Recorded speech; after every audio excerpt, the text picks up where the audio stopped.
네, 안녕하세요. 대만쌤입니다. 요즘 날씨가 좋은데 책들은 좀 읽으시는지 모르겠습니다. 제가 최근에 역사의 쓸모라는 책을 읽고 오늘 강연의 제목을 역사의 쓸모로 잡아야겠다라고 생각을 했습니다. 질문을 하나 드릴 텐데요. 여러분들은 역사를 꼭 배워야 한다라고 생각하시나요? 아마 대한민국 국민 대부분이 그래도 왠지 느낌적인 느낌으로 역사는 배워야 할 것 같아 라고 대답하실 것 같은데요. 신기하게도 제가 질문을 한 가지 더 드리면 다들 꿀먹은 벙어리가 되십니다. 그 질문은 그럼 도대체 왜 역사를 배워야 하는데요? 하는 질문입니다. 이 영상을 보시는 여러분들은 왜 역사를 배워야 한다라고 생각하시나요?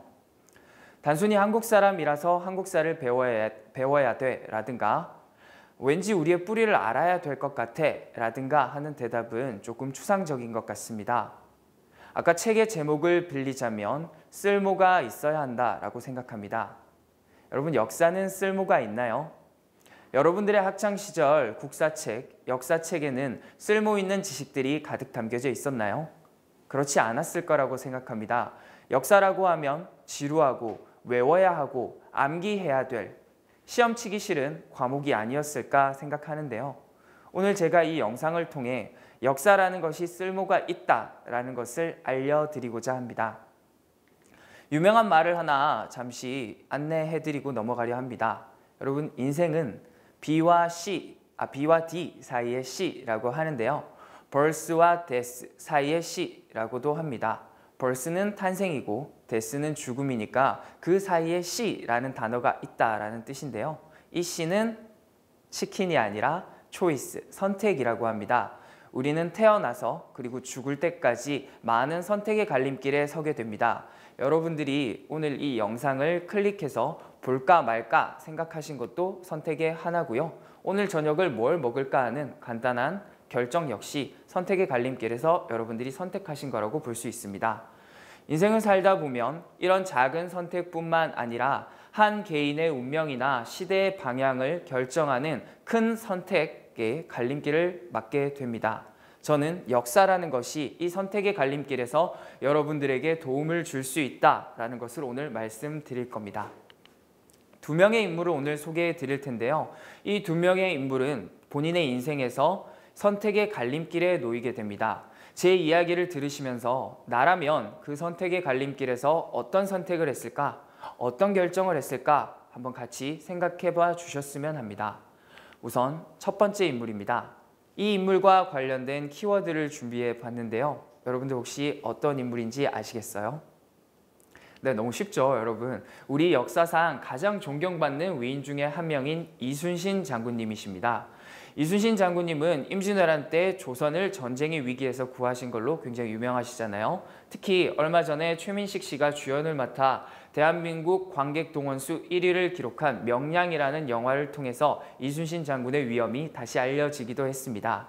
이 명량해전은요, 단순히 조선의 배가 12척이고 일본의 배가 133척이라는 10배가 넘는 그 수적 열세 외에도요, 이순신 장군의 인생을 조금 더 가까이 들여다보면 훨씬 극적인 전투였구나라는 걸 여러분들 느끼실 수 있을 겁니다. 명량해전이 일어난 1597년 9월, 그 8개월 전인 1597년 1월로 잠시 돌아가 보도록 하겠습니다. 명량해전 8개월 전 이순신 장군은 무엇을 하고 있었을까요? 열심히 군대를 훈련시키고 있었을까요? 아닙니다. 1월 이순신 장군은 모든 벼슬을 빼앗기고 고문을 당하고 있었습니다.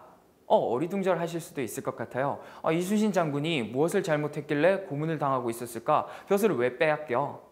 당시 이순신 장군은 왕의 명령, 어명을 어겼다는 죄목으로 고문을 받고 있었습니다.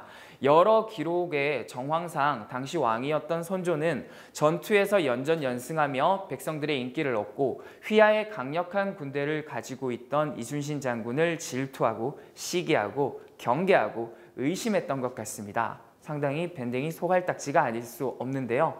이순신 장군은 이런 어려운 상황 속에서 어머니가 돌아가시는 슬픔까지 맞게 됩니다. 이순신 장군의 효심은 난중일기에 잘 기록되어 있는데요. 이 이순신 장군의 늙은 어머니가 이순신 장군을 돌보러 서울로 올라오시는 길에 돌아가시게 됩니다.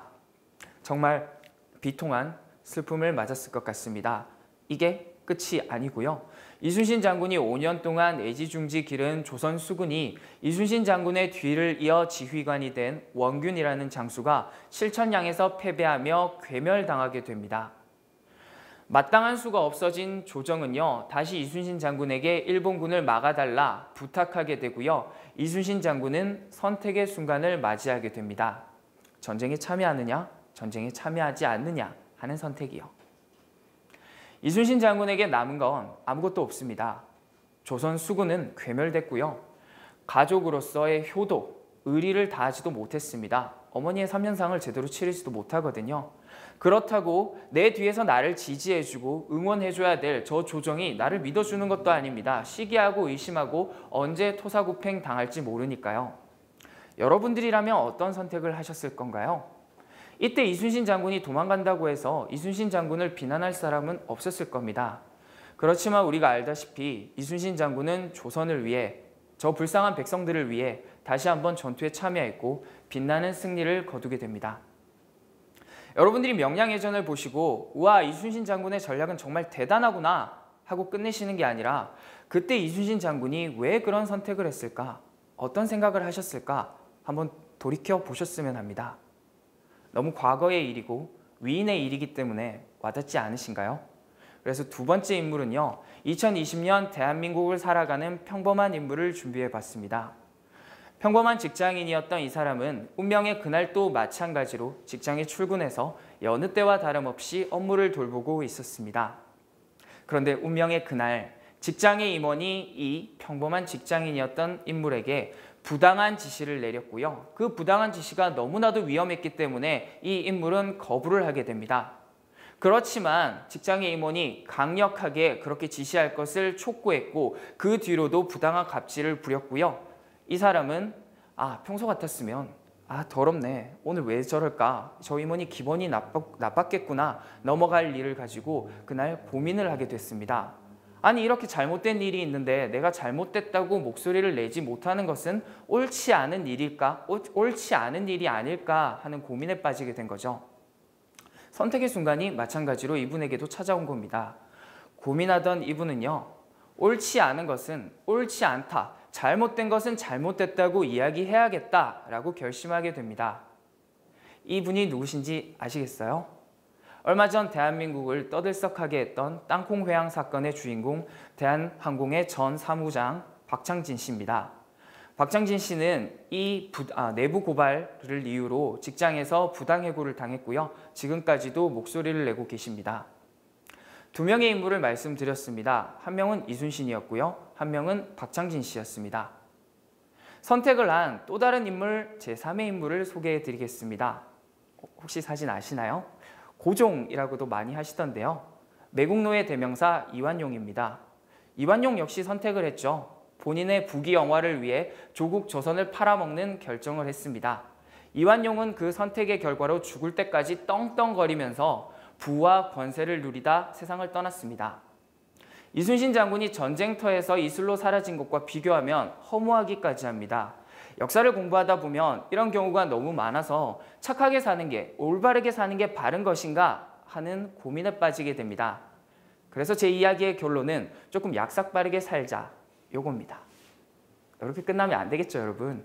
근데 조금 더 역사에 관심을 가지고 대화를 하다 보면요, 역사라는 큰 바다의 흐름에서 이완용이라는 매국노가 아무것도 남기지 못했구나라는 것을 깨달을 수 있습니다. 이순신 장군의 숭고한 희생과 그 의지가 조선의 백성을 구하고 400년이 지난 우리에게 울림을 주고, 박창진 씨의 작은 용기가 사회적인 부와 지위가 그 사람의 가치를 결정하지 않는 정의로운 사회를 만들기 위한 주춧돌이 되었음에 분명한 것에 비해 이완용은 아무것도 남기지 못했습니다. 박창진 씨는 말씀드렸다시피 평범한 직장인이었고요. 어느 날 갑자기 우연찮게도 그 선택의 순간을 맞이하게 됩니다. 아마 우리에게도 그런 순간이 찾아올지도 모릅니다. 여러분들은 어떤 선택을 하실 건가요? 역사를 살아간 많은 사람들이 우리에게 이런 선택을 하는 게 좋지 않을까라는 이야기, 교훈을 주고 있습니다. 제가 말씀드리고 싶은 역사의 쓸모는 우리의 선택에서 역사가 등대가 되지 않을까 하는 이야기입니다. 한 가지만 더 말씀드리고 이 영상을 끝내고자 합니다.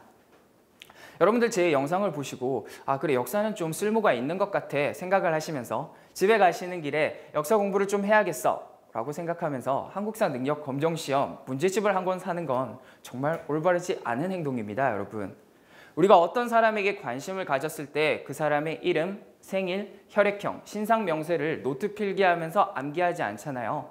역사에 관심을 가지고 다가간다라는 건 역사와 대화하려 노력하는 것이지 역사를 암기하는 것이 아닙니다. 역사와 대화해 보세요. 역사는 꽤 쓸모 있습니다. 감사합니다.